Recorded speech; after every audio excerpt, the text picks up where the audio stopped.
I don't know about you, or maybe I do. Two-thirds of Americans are overweight, and so two-thirds of the people watching this video are probably struggling in that area of your lives. And so today I wanted to talk with you about what I'm excited about, and that is the subject of intermittent fasting. Now, I have considered myself to be somewhat of a weight loss expert for a number of years now. After all, I have spent my life trying to figure out how to lose weight, and I could show you a chart that I've actually done, which is my weight history.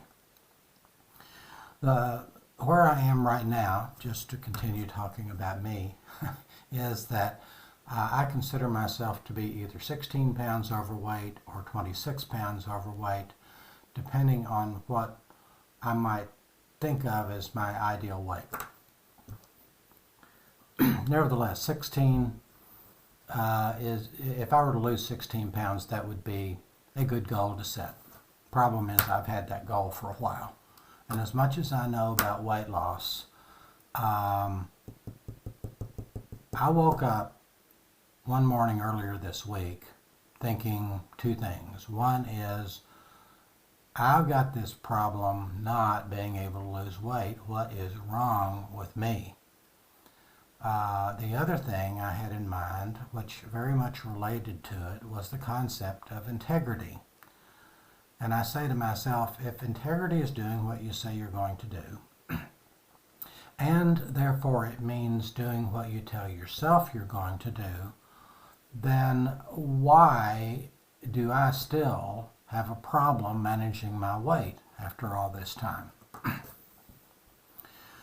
Well, somehow recently the concept of intermittent fasting came up again.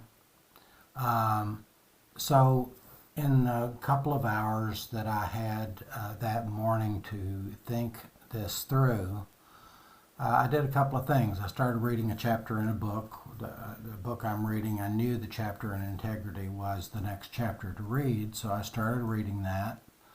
And I looked at YouTube under intermittent fasting and ran into one right away that was done by a chiropractor by the name of Dr. Berg, B-E-R-G.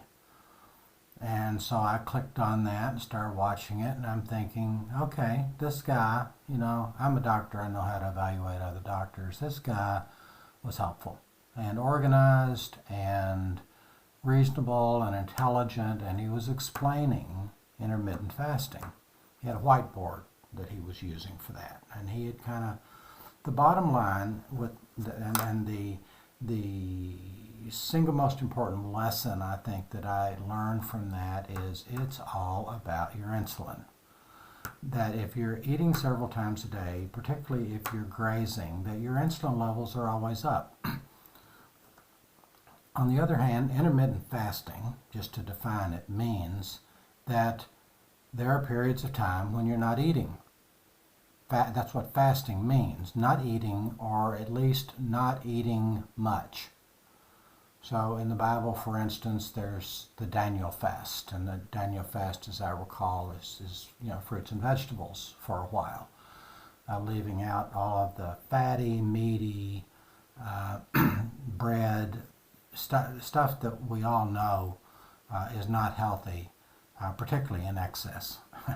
Well, we don't tend to think that vegetables are unhealthy in excess, but certainly the others would be. Nevertheless, fasting is not eating for a while. And as I have managed my weight over the years, every now and then I have to tell myself, stop eating. And I will tell myself that for a few days, whatever it takes in terms of attitude, to get a diet going. Well, what am I actually doing there? I have this insight now about that comes from this discussion of intermittent fasting. And that is that intermittent fasting is a matter of, stop eating, at least for periods of time, so that your insulin levels can get back down to normal. The concept it is, in addition to that, that your system needs to rest. It doesn't need to be churning up food 24 hours a day. And so what I'm doing, what I've done, this would be the third day. I'm feeling really, really good about this. I am not eating anything with any calories until noon. I drank my coffee, I drank my water. Yesterday morning, it was like, oh my gosh, noon's never going to come because I was hungry. And yet I know from other diet plans that I've been on in the past that that kind of intense craving for food dies down over, I think, the first 5 days. And what's happening during that time is that insulin levels are settling down to normal. Once they do, then you don't have this intense hunger. We'll use the word intense. That's kind of the way I experienced it yesterday morning. It took a bit of willpower to get to noon. But I realized at noon I can eat anything I want for an hour. And that'll fill me up for the afternoon, and then I can do that again at 5 or 6 o'clock for an hour. And so that's my pattern. So then the fasting then becomes when I finish my evening meal, let's say it's 7 o'clock. Then from then all the way until noon the next day, how many hours is that? That's 17 hours that I'm fasting. You know, it's kind of fun to think that the term breakfast means that you're breaking your fast, that you have fasted all night long and not eating food, and then breakfast breaks that fast. So, and then we've heard all our lives, breakfast is the most important meal of the day, and you should eat something within 30 minutes of waking up in the morning. Thinking, I'm sorry, but that's going in the wrong direction for me. I have never been a big breakfast person. I love my coffee in the morning, and when I get hungry, I'll start eating, but I don't need much food before noon. And I've always thought, well, isn't that an opportunity? Isn't there something about that would lend more toward weight management than this idea of eating breakfast? So with intermittent fasting then, I have permission not to eat breakfast. And I believe that over a 5-day period of time, that this intense hunger that I have or have had the last yesterday morning will die down quite a bit. I really, really like this particular pattern. And so then another thing that Dr. Berg said in his video is that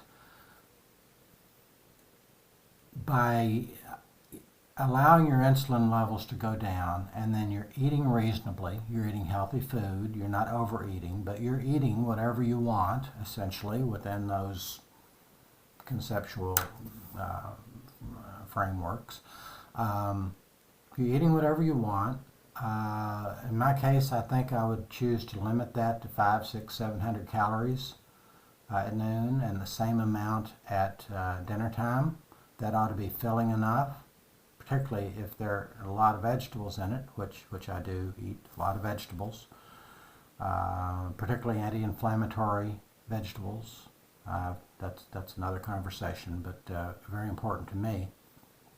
So I can really fill up by focusing on the vegetables, and then I do think about, I will need to get enough protein. So then by doing that and by having insulin levels that are down, then I'm also controlling my calories. Notice that as much as 700 calories at noon and 700 calories again at supper time. Well, if that's satisfying, okay, and then it's only 1,400 calories. So just about anybody is going to lose weight on 1,400 calories, particularly if you're living an active lifestyle, yada yada. Now, that again is another discussion, how many calories should I expect to burn without exercise on a daily basis? Well, you can actually go find some different tables on Google and average out all those numbers and not allow them to confuse you, but then you come up with a number. In my case, the number was 1750. Although recently I ran into a figure that inactive women tend to burn about 1,500 calories. So, we're in the ballpark. What we do then with the intermittent fasting, if we want to lose weight, is we do pay attention to those calories. So I'm confident and excited that this pattern is going to work for me better than what I've been trying to do, which is to eat 6 times a day. Small amounts, low glycemic index and all those concepts that are important.